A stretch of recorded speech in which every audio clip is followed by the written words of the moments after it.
और उन्होंने कहा कि आर्टिलरी गन जो थी वो रेडी थी, उधर से चाइनीज आगे चढ़ते जा रहे थे। आप बताओ जितना चाइना हमें टॉर्चर किया है, क्या फला है? एप्स्टीन फाइल, भारत में उसको आइंस्टीन फाइल घोषित कर देगा। और अमेरिका के मामले में हम क्या तक कर देंगे यार, हमारा राष्ट्रपति अमेरिका के जहाज में घूमता है। लेकिन ये चाइनीज जब गलवान घाटी में घुस रहे थे तो अपने टैंक लेके आगे आ रहे थे, तो उन्होंने रक्षा मंत्रालय में फ़ोन किया डोभाल साहब को, उनका रिस्पांस नहीं आया। रक्षा मंत्री इनका राजनाथ सिंह का रिस्पांस नहीं आया। फिर ऊपर तक ऑर्डर आया कि जब तक ऊपर से आदेश नहीं आएगा आपको कुछ नहीं करना है। उधर से चाइनीज आगे चढ़ते जा रहे थे। 2-3 घंटे बाद आदेश आया कि आपको जो उचित लगता है करें। तो नरवणे साहब ने लिखा है कि हम कोई सलाह थोड़े मांगने गए थे आपसे कि जो आपको उचित लग रहा है करिए, आप आदेश दीजिए मारना है कि नहीं मारना है। और उन्होंने कहा कि हमारे लाइट आर्टिलरी गन जो थी वो रेडी थी मारने के लिए, लेकिन आदेश ही नहीं आया। समझा? हम लोग, आप यकीन मानिए, भारत में चाइना जितना बिजनेस करता है उतना हम लोग 100 देश उतना बिजनेस नहीं कर पाते। चाइना हमारी मजबूरी बन चुका है। और चाइना क्या है, अगर ये इतना ही सामान पाकिस्तान देता ना तो हम कब का पाकिस्तान का बाइकआउट कर देते। समझा गया कि नहीं गया? अगर कोई चीज़ पाकिस्तान की 100 रुपए की है और वही चीज़ मान के चलिए भारत में 500 की है, तो वो आदमी कहेगा हम भारत वाला 500 वाला खरीदेंगे, लेकिन पाकिस्तान का 100 रुपया में नहीं खरीदेंगे। लेकिन ये चीज़ चाइना के साथ क्यों नहीं होती है? हम देशभक्ति सामने वाले देश देख के दिखाते हैं। आप बताओ जितना चाइना हमें टॉर्चर किया है, बावजूद हम चाइना का बाइकआउट कर पाते हैं?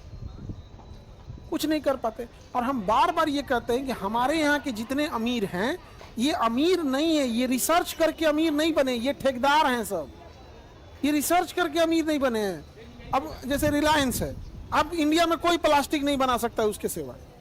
ये तो यार, ये तो जबरदस्ती वाली चीज़ है। जो प्लास्टिक बनते हैं ना, प्लास्टिक का ग्रेनुअल बनता है। जैसे आप चने की दाल देखें ना, एक्चुअल में प्लास्टिक वैसे होता है चने की दाल जैसा।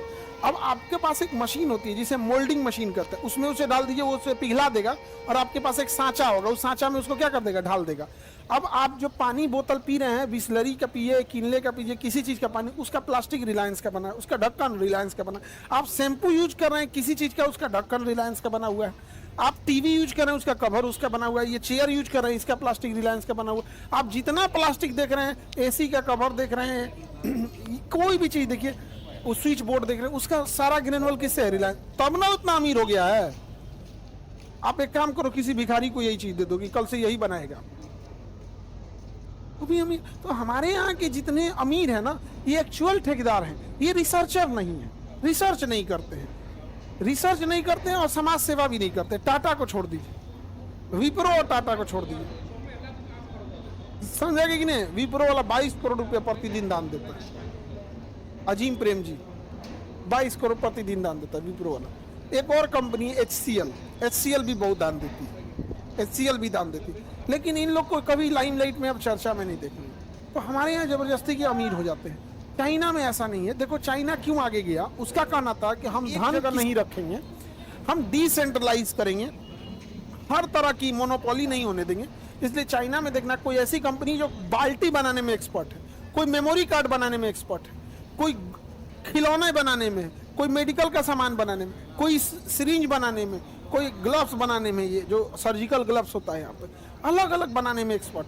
हमारे यहाँ ठीक इसका उल्टा है। हमारे यहाँ 2-4 बड़े बड़े उद्योगपति को अमीर बनाया जाता है।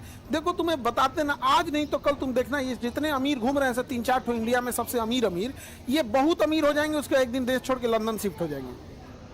बात किसी के अमीर होने, डिसेंट्रलाइज करना है। 140 करोड़ लोग हैं, हमें सबकी सिक्योरिटी का ध्यान रखना है। इसलिए हर चीज सबके पास होनी चाहिए। मेडिकल इनके पास, इंफ्रा इनके पास, बिजली इनके पास, तो रेलवे इनके पास, एयरपोर्ट, ऐसे एक ही के पास सब होगा और देश छोड़ के भाग जाएगा। अब आप बताओ, कल को अगर देश छोड़ के शिफ्ट हो जाए, हम लोग क्या कर रहे हैं? नीरव मोदी का क्या कर लिया हम लोग, विजय माल्या का क्या कर लिया हम लोग, मेहुल चोकसी का क्या कर दिया? 14,000 करोड़ लेके गया PNB घोटाला। नीरव मोदी, मेहुल चोकसी वाला ये जो PNB घोटाला था ना, क्या कर लिया हम लोग? कुछ नहीं। तो डिसेंट्रलाइज, चाइना ने क्या कर लिया? डिसेंट्रलाइज कर दिया। अब कुछ नहीं कर सकते। जैसे भारत में एजुकेशन डिसेंट्रलाइज है, 5 गो टीचर चल जाएगा भारत छोड़ के, कोई फर्क नहीं पड़ेगा, जो मर चुके, फर्क पड़ेगा नहीं। अब 5 उद्योग हमारे यहाँ डिसेंट्रलाइजेशन है, 5 गो उद्योगपति घसका सब कि भारत से घसक जाएगा सब। कहियो रिलायंस कहेगा कि हम लंदन शिफ्ट हो रहे हैं, अंबानी, अडानी, टाटा, महिंद्रा, टीवीएस, 5-7 को तो है ये है सब, सिमट गया। समेट देंगे सब कि नहीं समझे।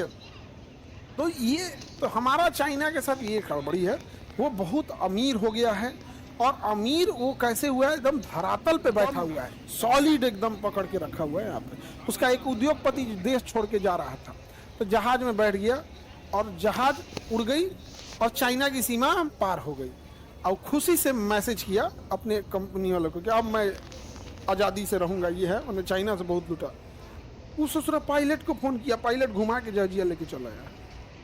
चाइना जहाज छोड़ चुकी थी घुमा के लाया, आज तक वो जेल में है, मिला ही नहीं, आज तक जेल में है, मिला ही नहीं। वहाँ का सबसे बड़ा उद्योगपति जैकमा था, लगा कुछ बोलने, पलीत कर दिया। आज जैकमा भी कोई खोजता भी नहीं उनको यार। तो हम लोग बड़ा उटपटांग हो गए हैं, डिसेंट्रलाइजेशन हो गया। देश के अंदर ही आपको 2 तरह का आपको समाज देखने को मिलेगा, अमीर का अलग, गरीब का अलग। अमीर का स्कूल अलग, गरीब का अलग। अमीर का हॉस्पिटल अलग, गरीब का अलग। अमीर का होटल अलग, गरीब का अलग। एयरपोर्ट, रेलवे स्टेशन पे अमीरों की ट्रेन अलग है, वंदे भारत, गरीबों के लिए जनसाधारण। बाथरूम में 13 गो बाथरूम में 13 गो घुस के जाए, ये वंदे भारत किसका है, अमीरों के लिए, समझा। तो चाइना जो इधर से चला है ना, उसके पास इतना पैसा है जिसका कोई हद नहीं। हमारे देश की इकोनॉमी एकदम गिर गई है। न्यूज चैनलों पे डिबेट ये होता है कि हमारी देश की इकोनॉमी सबसे फास्ट बढ़ रही है। अरे यार, सबसे फास्ट बढ़ रही है, रेस में कोई बहुत आगे दौड़ गया है ना, तो वो अब आराम से दौड़ता है कि हम बहुत आगे निकल गए, और जो रह गया पीछे वो बड़ी तेज दौड़ता है। तो इसका मतलब ये नहीं हम लोग बहुत बड़े, इतनी मतलब इकोनॉमी के मामले में सोचे ना, एशिया में सबसे खराब करेंसी हम लोग की हो गई है। तो इसी का फायदा कौन उठाता है, चाइना। और चाइना कहता है कि हमको इंडिया से मतलब है नहीं, वो सीधे टक्कर किसको देता है, अमेरिका को। सीधे टक्कर किसको देता है, हमें। और अमेरिका के मामले में हम क्या टक्कर देंगे यार, हमारा राष्ट्रपति अमेरिका के जहाज में घूमता है, नहीं समझे, हम क्या टक्कर देंगे। हमारी सेना अमेरिका की जहाज लेके यूज करती है। 26 जनवरी के जो परेड करते हैं उसमें 80% जितने एडवांस है वो तो सब अपने ब्रह्मोस वगैरह 2-4 तो है अपना, अभी ड्रोन वगैरह ठीक ठाक है, लेकिन जितने बड़े बड़े अपाची हो गया, चीनूक हो गया, सुखोई हो गया, राफेल हो गया, राफेल पे इतराते हैं। और सोचो फ्रांस का आदमी क्या सोचता होगा, इससे हमारे यहाँ का खिलौना ये होता है। मोदी जी जब ट्वीट करते हैं तो अमेरिका वाला क्या सोचता होगा, हमने एक खिलौना बनाया, ये लोग खेलता है, ट्वीट ट्वीट ट्वीट ट्वीट। कभी सोचे उनका कॉनोवल क्या होता होगा, हम लोग को वैल्यू तक नहीं देता है। आप जिस फेसबुक को चलाते हैं उस पर वो लोग फेसबुक पे ट्वीट करते हैं, फेसबुक बनाया हुआ है जिस पर ये मीडिया वाले सरकार बनाते हैं, फेसबुक पे प्रचार कर करके उसका मालिक है। जिसको सरकार को गिराना होगा ना, जिस सरकार को गिराना होगा अमेरिका को ना, भारत में कहेगा इसका एक को वीडियो फेसबुक और यूट्यूब और ट्विटर पे चलना नहीं चाहिए।